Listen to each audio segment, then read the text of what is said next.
할렐루야. 예수 그리스도 이름으로 하나님 말씀 함께 나누는 시간 갖도록 하겠습니다. 오늘은 이제 매월 말 저희들이 참여수교의 기본 신앙에 대해서 이제 하나씩 다루고 있는데요. 오늘은 이제 참여수교의 기본 신앙 제 9항에 해당되는 내용이 되겠습니다. 구원에 대한 우리의 믿음, 구원관 이렇게 표현할 수가 있죠. 자, 우리 다 같이 기본 신앙 제 9항의 내용을 큰 소리로 함께 읽어보도록 하겠습니다. 시작.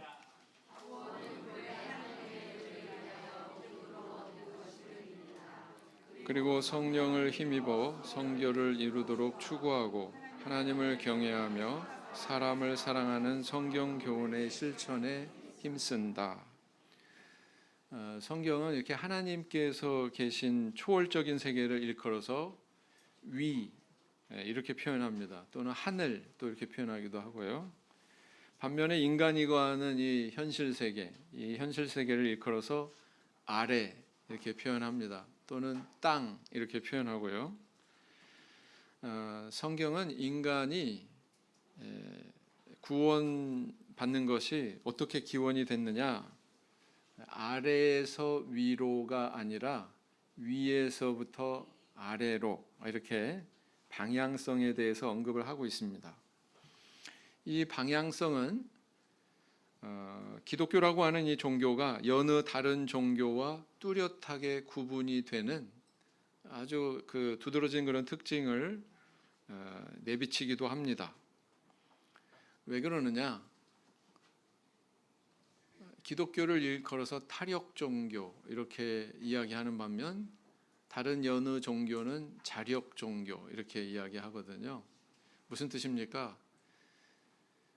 인간 스스로의 어떤 노력으로 저 윗세계에, 저 하늘에 이르려고 하는 게 기타 여느 종교고요. 우리 기독교는 어떻습니까? 인간으로서는 도저히 어떻게 할 방법이 없고 도리가 없기 때문에 외부로부터, 인간 자신이 아닌 그 외부로부터 어떤 힘과 어떤 영향에 의해서 우리가 구원을 받고자 한다. 이걸 표명하는 거거든요. 그래서 이런 방향성, 위에서부터 아래라고 하는 이 방향성은 바로 이 기독교가 타력 종교, 다시 말하면 스스로 구원에 이를 수 없고 외부로부터의 어떤 도움이 반드시 필요하다. 하나님의 은혜와 섭리로 구원에 이루고자 한다. 이런 특징을 나타내고 있다라는 것입니다. 이해가 되시죠? 그래서 성경 구절을 보면 이렇게 표현을 하고 있습니다. 요한복음 3장 31절 다 같이 읽겠습니다. 시작. 위로부터 오시는 이는 만물 위에 계시고 땅에서 난 이는 땅에 속하여 땅에 속한 것을 말하느니라. 하늘에서 오시는 이는 만물 위에 계시나니. 자, 그래서 이렇게 위, 하늘, 초월적인 세계를 이렇게 표현하고 있습니다. 또 읽겠습니다. 시작. 예수께서 가라사대 너희는 아래에서 났고 나는 위에서 났으며 너희는 이 세상에 속하였고 나는 이 세상에 속하지 아니하였느니라. 자, 이렇게 말씀하고 계세요. 그래서 우리가 인식하고 있어야 되는 것은 두 가지, 위, 그 다음에 아래, 또는 하늘, 땅. 거기에는 방향성이 있다. 여기에 대해서 우리가 이해를 해야 됩니다. 사실 구원이라고 하는 이 단어 자체를 가만히 곱씹어 보면 우리의 이런 인식이 맞다, 우리의 이런 이해가 맞다라는 것을 또 깨달을 수가 있습니다. 자, 구원이라고 하는 단어는 독립적인 게 아니고 관계를 담고 있거든요. 무슨 얘기냐? 구원하는 자가 있고 구원받는 자가 있죠. 그래야만 구원이라고 하는 단어가 성립이 되겠죠. 네, 그렇습니다. 그런데 이제 구원이라고 하는 것을 셀프로 하느냐, DIY로 하느냐? 아니다. 외부로부터 누군가에 의해서 도움을 받아서 자기가 지금 처한 상황을 헤어나가는 것, 그것이 바로 구원이다라고 할 때, 이 단어의 정의를 볼 때 우리 기독교가 이야기하는 것이 맞다라는 것을 알 수가 있습니다. 그렇죠? 자, 그래서 구항에 처음에 밝히고 있는 절반의 내용이 뭐냐면 구원은 위로부터 하나님이 내려주시는 은혜로 얻어지는 것이다. 이렇게 이야기하고 있습니다.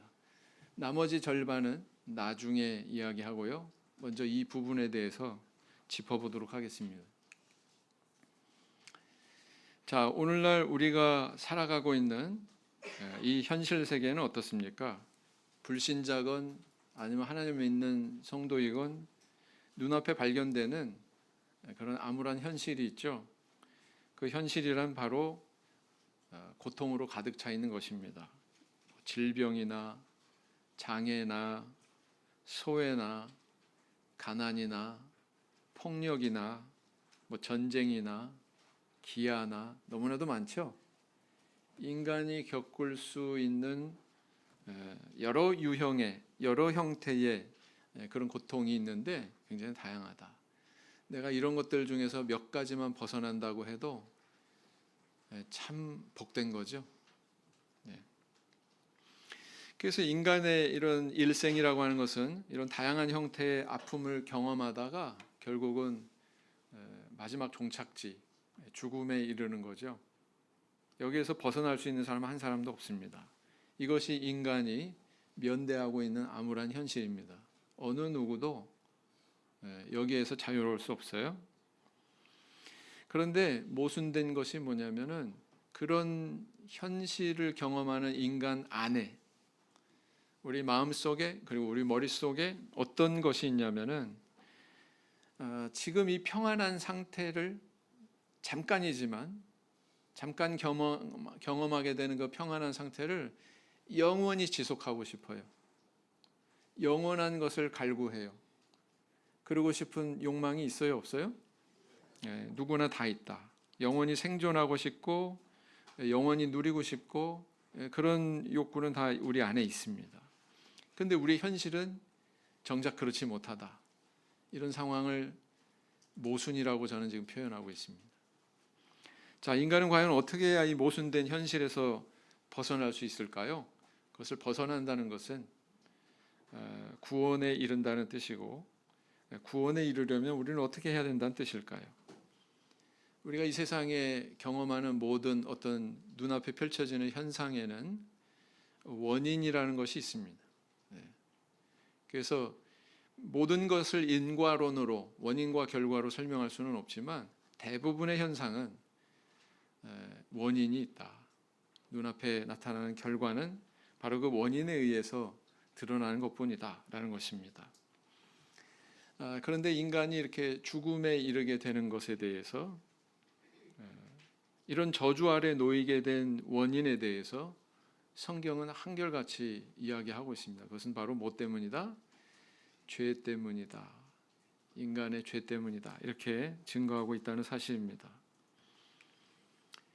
그것은 곧 에덴 동산에서 시작된 것인데요.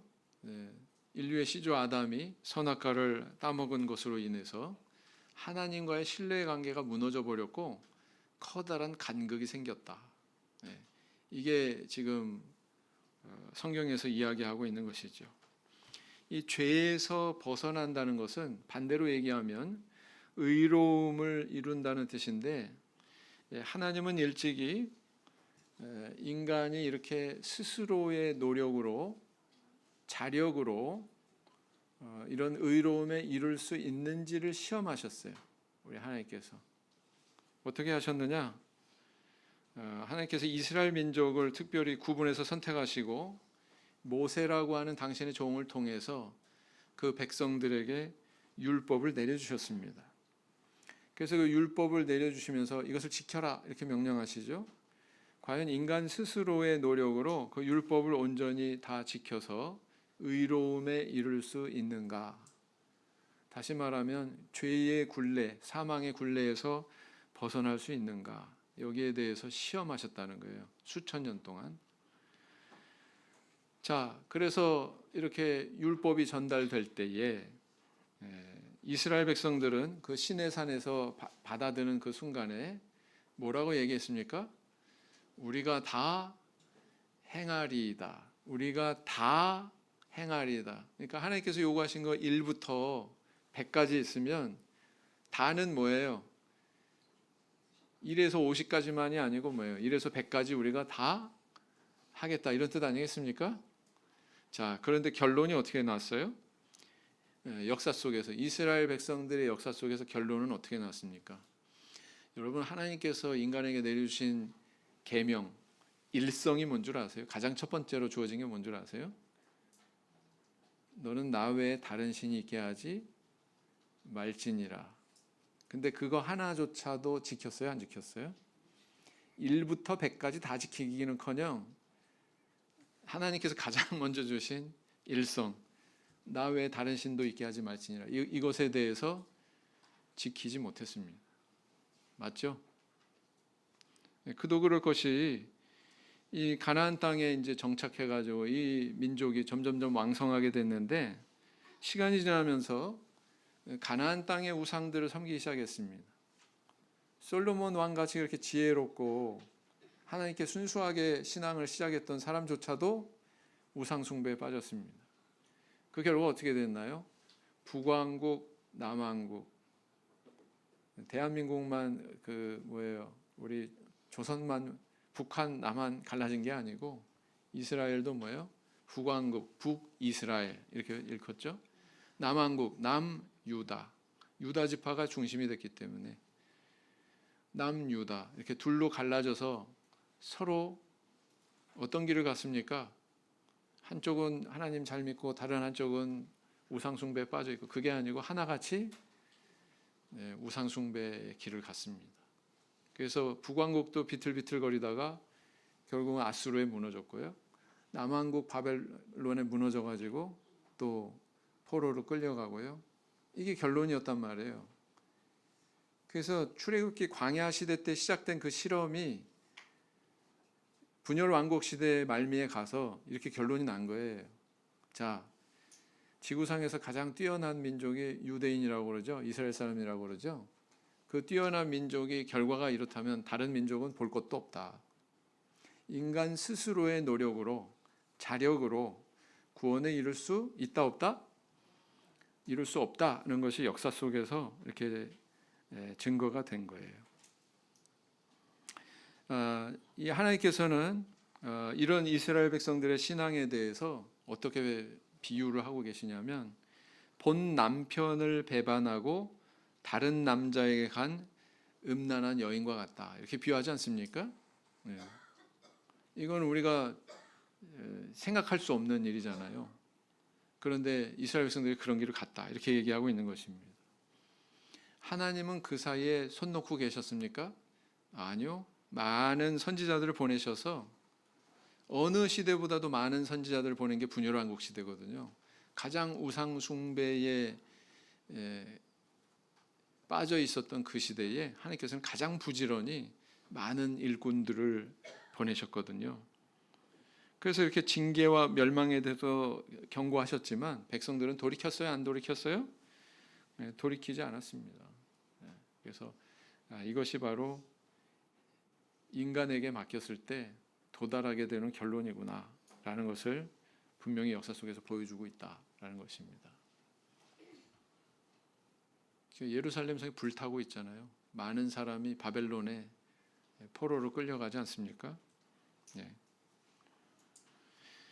이처럼 이스라엘 백성들의 역사를 통해서 우리는 분명히 깨달아야 된다라는 것입니다. 인간 스스로의 노력으로는 하나님께서 요구하시는 의의 기준에 도달할 수가 없는 것이구나. 그렇다면 우리 이런 질문을 해볼 수가 있죠. 그런 율법을 도대체 왜 주셨어요? 왜 이렇게 시험을 오랫동안 하셔야만 됐습니까? 하나님 쪽에서만 의도가 있으신 게 아니고 인간이 어떤 자리에 있게 하는데 목적이 있으셨어요. 그 어떤 자리라 하면 뭐냐면, 나는 할 수 없어요. 우리는 할 수 없습니다. 우리 인간은 이렇게 연약합니다. 그러니까 하나님께서 해주세요 라는 그 자리에 있게 하기 위해서였다라는 것이죠. 율법을 주신 목적은 뭐냐? 첫 번째는 뭐냐면, 인간이 자기 죄를 깨닫게 하기 위해서다라는 것입니다. 비유하자면 율법은 마치 거울과 같다라는 것이죠. 그래서 그 율법을 들여다보면 자기의 모습이 비춰져요. 자기 영혼의 모습이 비춰져요. 그래서 내가 어디가 결함이 있고 하나님 앞에서 어떤 게 부족하고 어떻게 하는 것이 옳은 것이고 여기에 대한 그런 반성이 이루어진다라는 것입니다.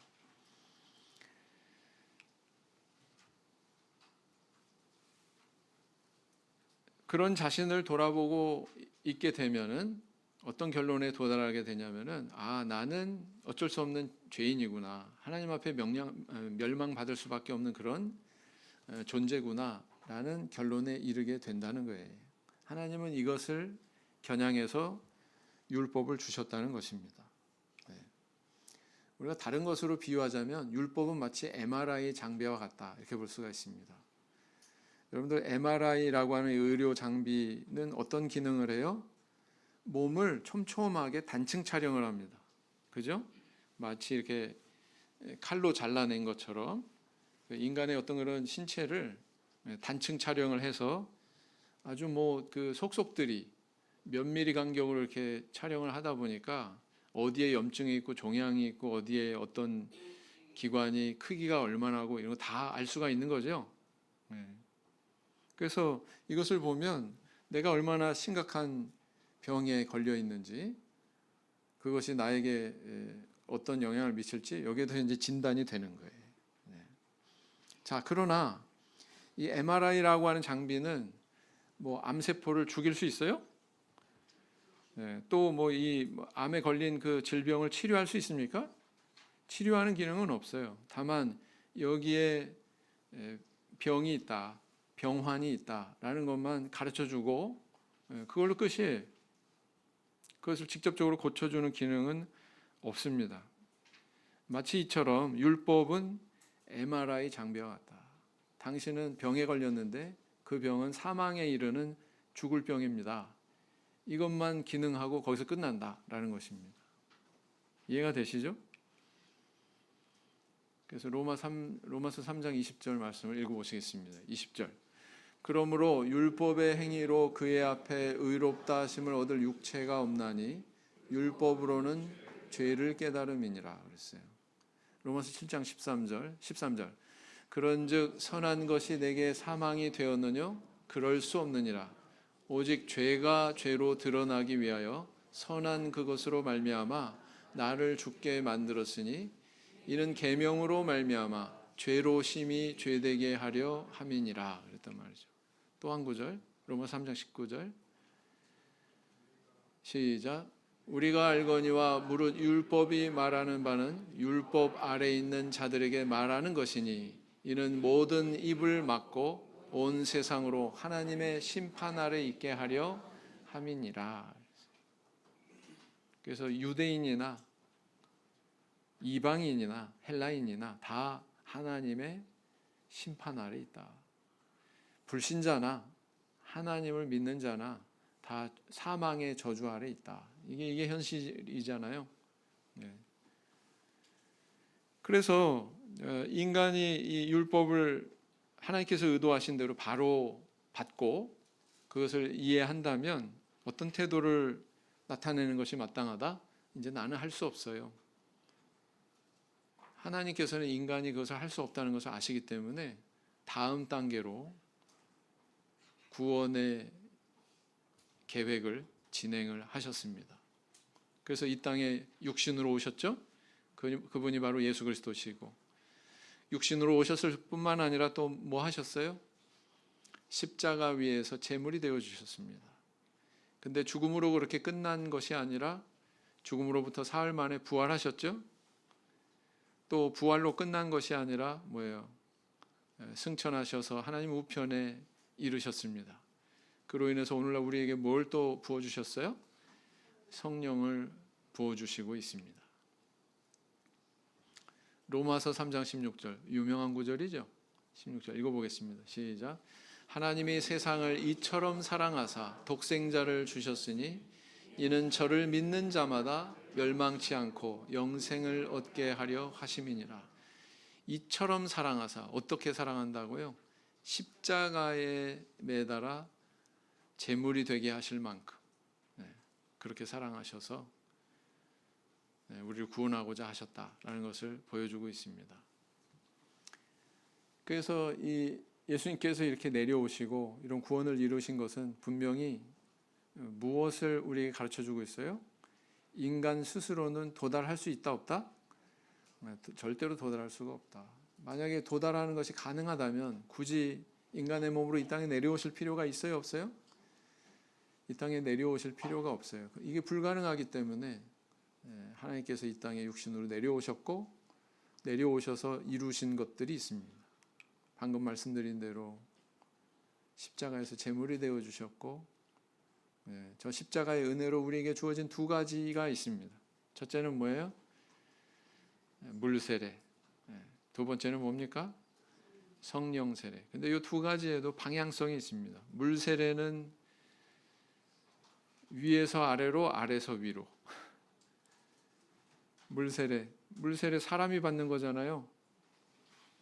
사람이 받는 거잖아요. 그러면은 아래에서 위로가 맞죠. 사람이 결심해서 자기 선택으로 물세례 받으면 하나님께서는 이에 대해서 다시 또 화답하십니다. 뭘로요? 성령을 내려주셔서. 그래서 위에서 아래로. 성령 세례는 위에서 아래로. 이렇게 볼 수가 있죠. 이렇게 되면 어떻게 되느냐?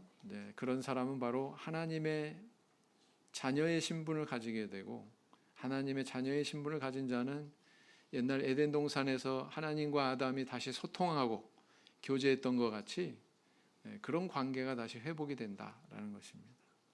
하나님과 온 세상 만물을 만드신 그 조물주 하나님과 이렇게 다시 소통하게 된다라는 것입니다. 그래서 우리가 받은 구원에 대해서 성경은 뭐라고 표현하고 있냐면은 그것은 바로 선물이다 이렇게 표현하고 있어요. 선물이다.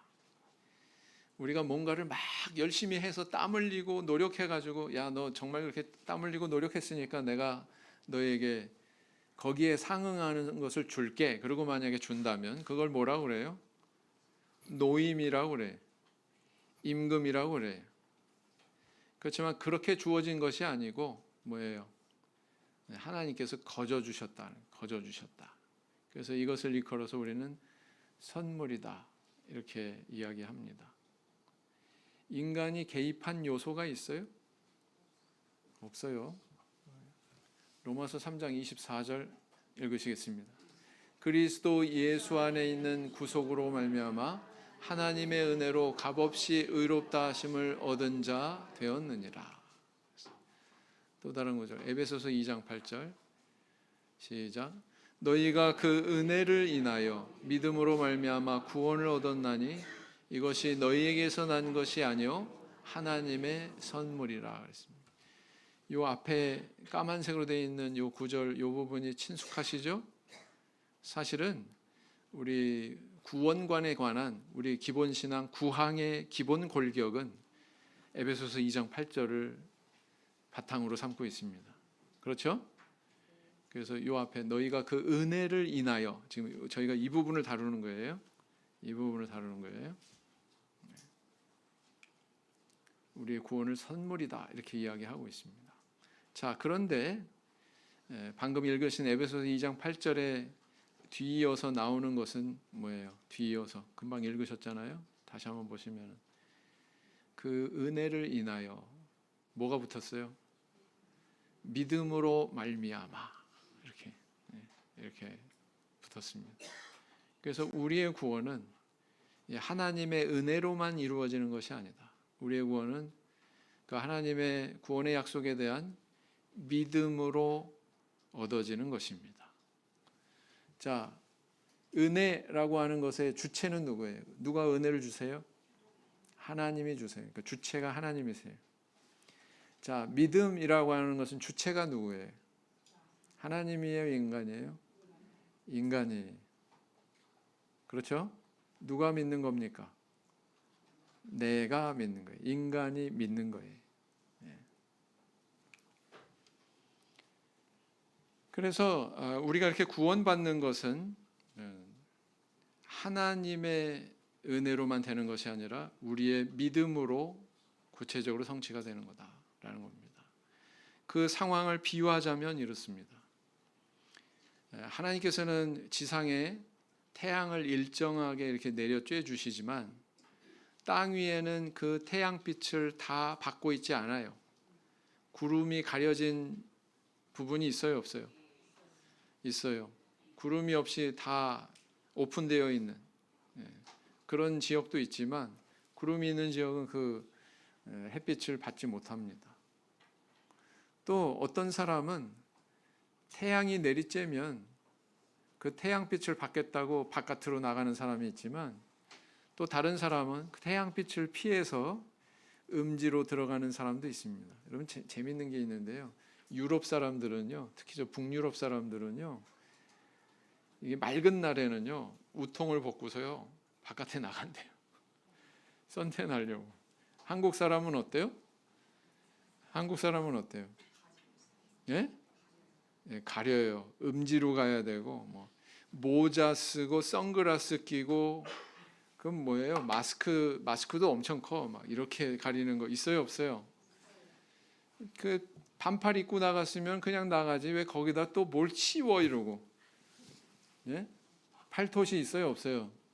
하여튼 한국 사람만큼 철저히 가리는 사람도 없어요. 그래서 외국에 가서 한국 사람 구분하려면 누가 한국 사람인지 알려면 그거 보면 안답니다. 이렇게 달라요. 자, 우리 마치 태양빛이 이렇게 일정하게 내려쬐지만 땅 위에 이렇게 음지에 가려고 하는 사람이 있고 양지에 가려고 하는 사람이 나뉘어지는 것처럼 예수님께서는 이렇게 동일하게 지구상에 있는 인류에게 은혜의 빛을 비춰주시지만 거기에 대해서 예수님 믿는 길을 가려고 하는 사람, 믿지 않는 길을 가려고 하는 사람 있어요, 없어요? 여기에서 갈리는 거예요. 여기에서. 네.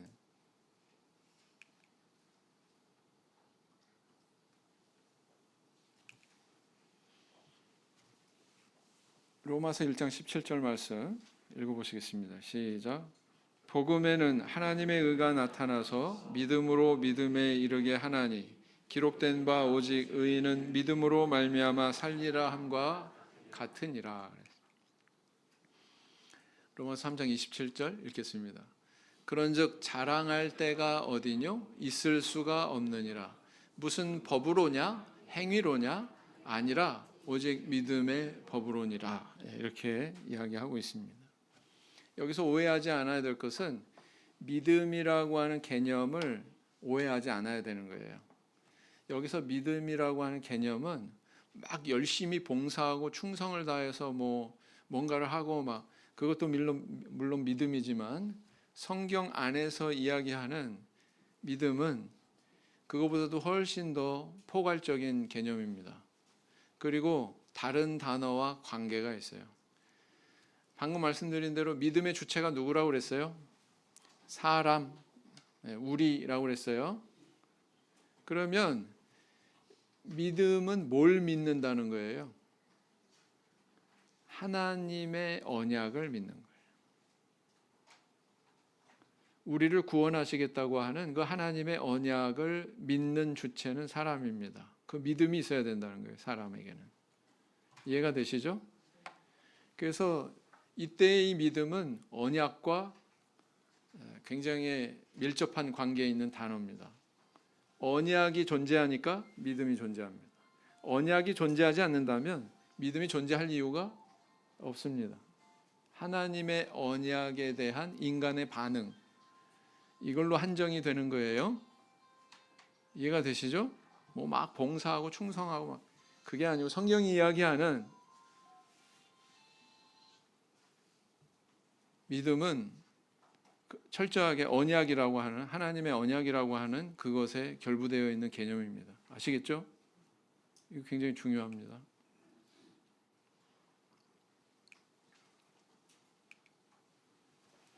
그래서 왜 맨날 우리 하나님께서 믿어라 믿어라 성경 말씀에 하나님 믿어야 된다 믿어라 믿어라 얘기하시는 줄 아세요?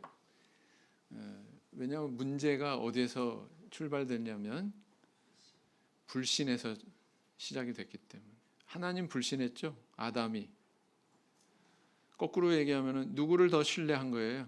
온 천지 만물을 다 마련하셔가지고 맡겨주신 그 하나님은 오히려 불신하고 나에게 아무것도 해준 것 없는 사탄을, 마귀를 더 신뢰한 거예요. 그러니까 믿어라, 믿어라. 왜 믿으라고 그래요? 그게 문제가 됐으니까.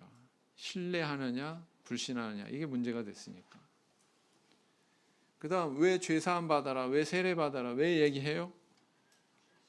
네, 범죄가 문제가 됐으니까. 네, 그러니까 자꾸 그렇게 얘기하는 거예요.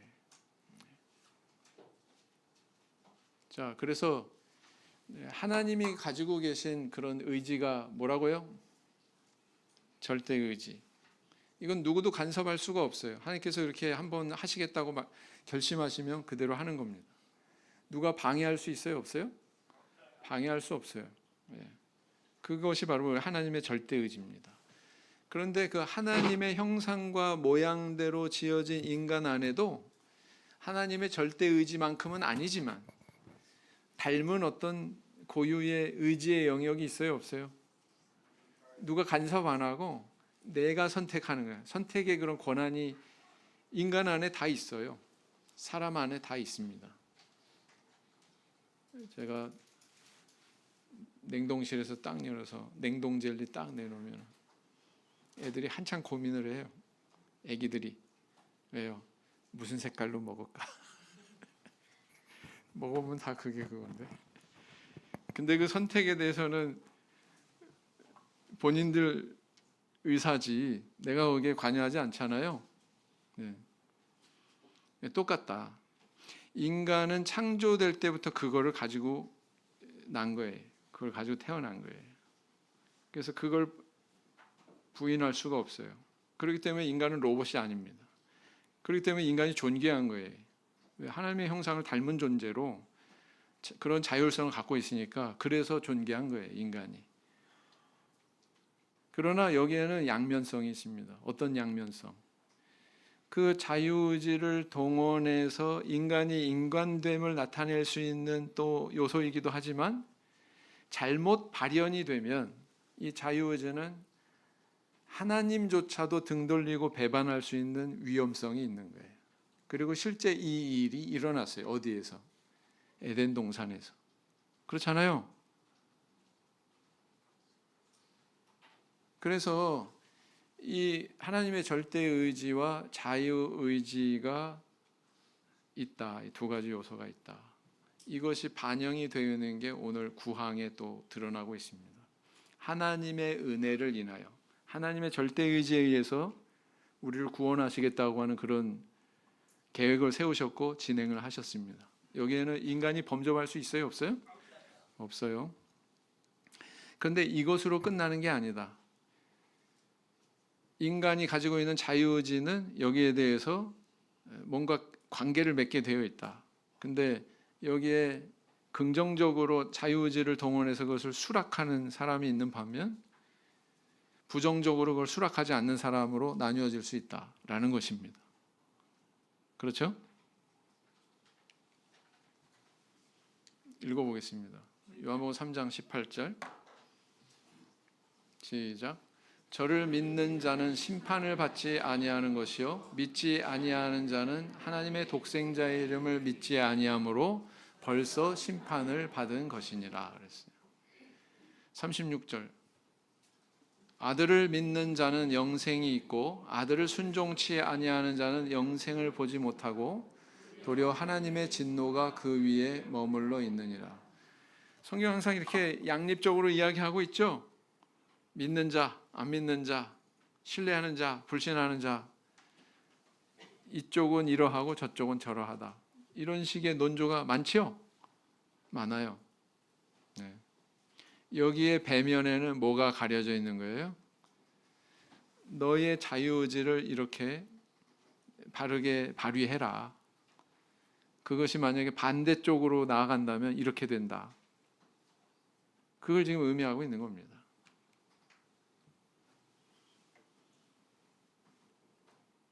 그래서 하나님께서 이루신 영역이 있고요. 인간이 하나님께서 이루신 영역에 대해서 반응하는 그 영역이 바로 뭐다? 믿음이다라는 것입니다. 여러분 믿기 때문에 물 세례 받는 거죠? 네. 이건 별도가 아니에요. 네. 믿기 때문에 계속 연속되는 거예요. 믿기 때문에 세례 받는 거예요. 세례 또 받았기 때문에 그 세례 받은 의미와 일치되게 또 신앙생활을 하는 겁니다. 이게 다 연결되는 거거든요. 그렇습니다. 그래서 이렇게 베풀어 주신 하나님의 은혜에 대한 인간의 입장에서의 긍정, 다시 말하면 자유의지를 동원한 하나님의 절대의지에 대한 나의 반응, 이게 바로 뭐예요? 믿고 세례받는 거예요. 그렇게 되면 이렇게 하나님과 소통하는 신분을 얻게 된다. 자녀의 신분을 얻게 된다라는 것입니다. 그래서 마가복음 16장 16절 읽어보시면 이렇게 밝히고 있죠. 시작. 믿고 세례를 받는 사람은 구원을 얻을 것이요 믿지 않는 사람은 정죄를 받으리라. 여기도 어떻습니까? 이쪽으로 가는 사람, 저쪽으로 가는 사람 둘에 대해서 언급하고 있죠. 자유 의지를 동원해 가지고 이렇게 긍정하는 사람, 부정하는 사람 둘로 이야기하고 있죠. 누가복음에도 역시 마찬가지. 읽어보시겠습니다. 시작. 모든 백성과 세리들은 이미 요한의 세례를 받은지라 이 말씀을 듣고 하나님을 의롭다 하되 오직 바리새인과 율법사들은 그 세례를 받지 아니한지라 스스로 하나님의 뜻을 저버리니라. 여기도 두 갈래 길 얘기하고 있죠. 네, 그래서 요한의 세례를 요한 선지자라고 얘기 안 했어요. 요한 선지자가 베푸는 세례에 대해서 얘기하고 있어요. 세례가 얼마나 중요하면 이렇게 이야기하고 있냐고요. 둘로 이 갈라지는 분기점이 뭐예요? 세례예요, 세례. 성경은 그걸 이야기하고 있습니다. 그래서 믿음이라고 하는 것은 그냥 추상적으로 우리가 뭐 입술로 고백하고 그런 정도를 의미하는 게 아니에요. 그 믿음 안에는 세례받는 것 포함되어 있는 거고요. 세례받은 이후의 삶에 대해서까지 다 포함하고 있는 겁니다. 맞죠? 네. 갈라디아 3장 26절 27절 읽어보시겠습니다. 시작. 너희가 다 믿음으로 말미암아 그리스도 예수 안에서 하나님의 아들이 되었으니 누구든지 그리스도 합하여 세례를 받은 자는 그리스도 옷 입었느니라. 여기 이 두 구절을 한번 가만히 연결 지어 가지고 한번 읽어보세요. 그러면 어떤 것을 발견할 수가 있습니까? 일반 개신교는 26절에서 끝나요. 26절에서 끝나요. 근데 27절에서 하나님의 아들이라고 하는 신분에 대해서 언급하더니 27절에서 뭘 언급하고 있습니까? 세례를 언급하고 있습니다. 그래서 믿음과 세례는 배치되는 게 아니다. 믿기 때문에 세례 받는 거다라는 것을 알 수가 있고요. 또 세례가 이렇게 중요한 거구나. 하나님의 아들이라고 하는 신분을 얻게 되는 과정이구나 라는 것을 또 이 구절에서 저희들이 음미를 해볼 수가 있습니다. 자, 그래서 결국은 뭐예요? 결론은 살펴본 대로 구원은 위로부터 시작되는 것이다. 하나님이 먼저 시작하셨다. 그것은 하나님의 은혜의 영역이다 라는 것이고요. 그에 대한 인간의 반응에 의해서 구원과 저주가 갈리게 된다라는 것입니다. 그래서 이 믿음이 꼭 들어가는 거예요. 예수님께서 전 인류를 위해서 과거부터 현재 미래까지 모든 인류를 위해서 십자가에서 못 박히셨다. 맞습니다. 맞습니다. 그러나 전 인류가 다 구원받는 것은 아니다. 어떤 사람이 구원받습니까? 하나님께서 베푸신 그 은혜에 대해서 긍정하는 사람, 거기에서 믿음으로 화답한 사람만 구원을 얻게 하셨다. 이것이 하나님도 절대의지를 갖고 계시고 인간은 그의 형상을 닮은 자유의지를 가진 존재다라는 기본 출발점, 그것을 무너뜨리지 않는 그런 구원관이거든요. 이것이 바로 우리 교회가 가지고 있는 구원관입니다. 우리는 칼비니즘이 아닙니다. 칼비니즘의 매력을 느껴서 거기에 심취하잖아요. 우리 교회에 몸담고 있으면서 이상한 신앙인으로 변절될 수 있습니다. 칼비니즘은 제가 지금 얘기하는 것 같이 이야기하지 않거든요. 그래서 우리 교회의 구원관에 대해서 우리가 바르게 골격을 세우는 일이 굉장히 중요한 것입니다. 우리의 구원이란 하나님의 은혜를 인하여 믿음으로 말미암아 얻게 되는 것입니다. 이 둘 중에 하나도 배제시켜 버리거나 약하게 이야기한다면 그것은 잘못된 신앙이다. 여기에 대해서 확실한 이해와 믿음을 세우시는 성도님들 되시기를 예수님 이름으로 기원드립니다. 묵상기도 하시겠습니다.